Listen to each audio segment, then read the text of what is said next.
আপনাদেরকে দেখালাম বাইকটার প্রবলেম কীরকম।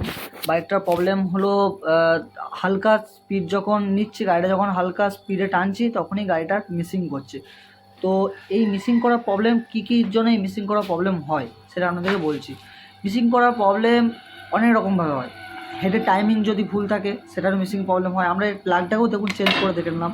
এই প্লাগ দেখুন এনজিনের প্লাগ লাগানো হচ্ছে, নতুন প্লাগ লাগানো হচ্ছে, এর প্লাগ চেঞ্জ করে দেখে নিয়েছি, হেডের টাইমিং দেখে নিয়েছি, ঠিক আছে।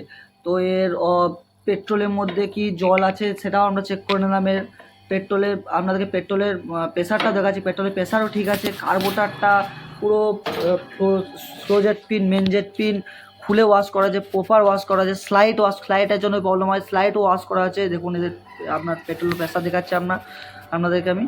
দেখুন দেখুন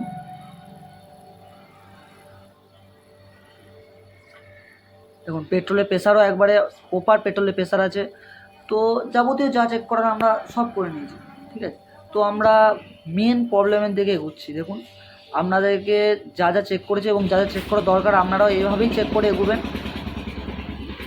মেন প্রবলেম হলো দেখুন এই টোটাল সেন্সারের, সব চেক করে কিন্তু এই টোটাল সেন্সারটি কেউ চেক করে না, যেটা স্লাইডের মধ্যে লেগে থাকে। দেখুন একটা রেড একটা ব্ল্যাক কালার 12 ভোল্ট আর আর্থিং আছে যেটা, সেটা থেকে এটিকে কেউ চেক করে না। তো তো এর মেন প্রবলেম ছিল দেখুন টোটাল সেন্সারে, যে টোটাল সেন্সারটা আছে, টোটাল সেন্সারের যে ওরিংটা দেখতে পাচ্ছেন আপনারা, এই ওরিংটা কেটে গেছিলো এবং এর মধ্যে প্রচুর ময়লা জমে গেছিলো, ঠিক আছে। তো এই জন্যই এর টোটাল মিসিংয়ের প্রবলেম হচ্ছিলো, বুঝতে পারছেন। আমি এগুলো সব পুরো সাফ করা আছে, এটা পুরোটাই আমি সাফ করেছি।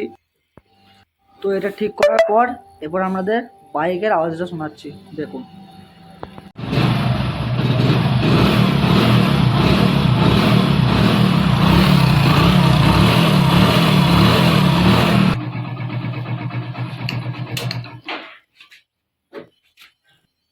দেখুন এর পিক আপ প্রপার চলে এসছে। যদি ভিডিওটা ভালো লেগে থাকে প্লিজ সাপোর্ট করবেন, পাশে থাকবেন।